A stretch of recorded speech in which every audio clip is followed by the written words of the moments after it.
What's up, guys? This is Wombat from WorldBeyblade.org, and my Beyblade show starts right now. Okay, so yep, this is another review. Like I said, we're doing Ragnaruk this time. Oh, the lighting is kind of bad, but you can tell it's orange, right?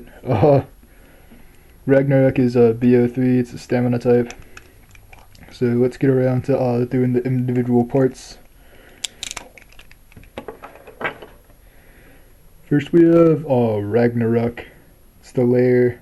I don't know the weight for this one. I don't know the weights for like half the layers. I'm sorry. Ragnaruk it's like bad, but it's also like the dark horse. It's got some decent burst attack. Burst pretty easily though. But the burst attack can burst stationary Death Scyther. I know Lawsomeness actually won a tournament using Ragnaruk Heavy Survive, just like the stock combination. Just because like all his opponents were using Death Scyther against him and he bursted him. It was pretty great. Ragnarok. It'll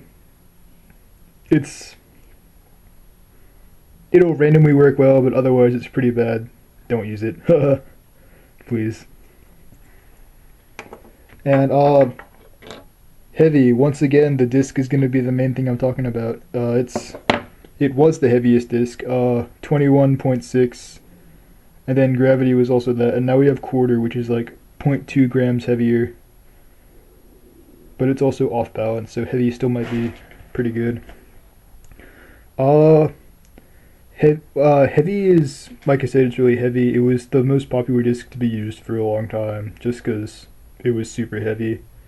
And people didn't like really explore other options until later. But it's a good disc. It's not bad. You can use it on pretty much any combo and it'll do decently. But in most cases, there's generally something more specialized that'll perform better. Something that's always heavy versus gravity is something that comes to mind. They're both the same weight, so they're both. I guess that's the one thing that people would have compared it to at first. Gravity has its weight packed outward on the outside of the disc, so it's got better stamina. It's also a bit wider than heavy. But heavy has it more packed inside, so it's a little harder to burst. So it's a trade-off. Yeah, it's good for KO defense, which is kind of non-existent right now because no one uses KO attack. Yeah, I've actually kind of gone over heavy. It's good. You can use it on a bunch of different things. There's usually a better option though, but it's like it's the point where it's not always better enough to make heavy completely unviable. Heavy is still a top tier disc. You can use it on pretty much anything if you want. You just might lose out against something a little more specialized. Like, here's a good example. Anime North 2016. People were using Death Scyther Heavy Revolve against Death Scyther Spread Revolve. The spread one would consistently outspin and burst the heavy one because it had that round shape, the LED, more stamina, and it was also a little more resistant to bursting than heavy. So that's when heavy is a perfectly viable choice, but spread is just a little better. There's a few other examples using different discs, but that's just one that immediately comes to mind.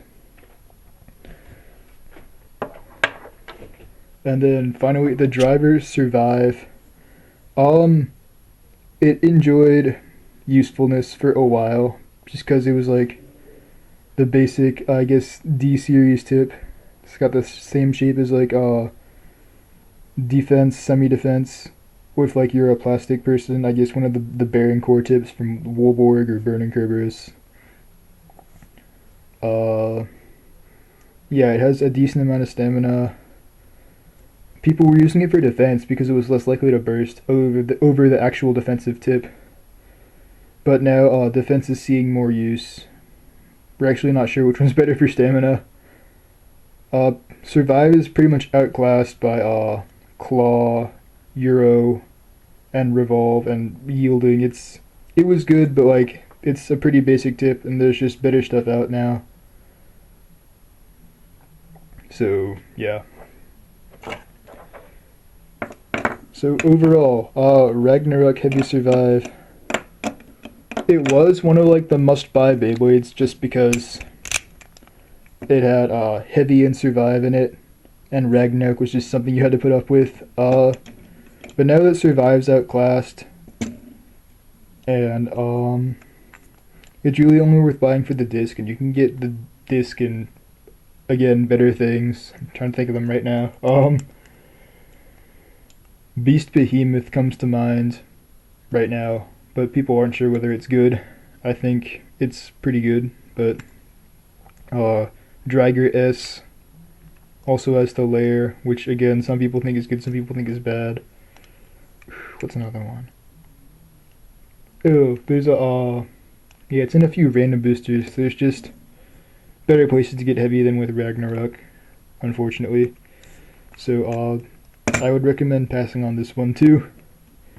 But yeah, it's been a review of Beyblade Burst 3, Ragnarok Heavy Survive, and next time I'll be doing Kirbyus. So tune in.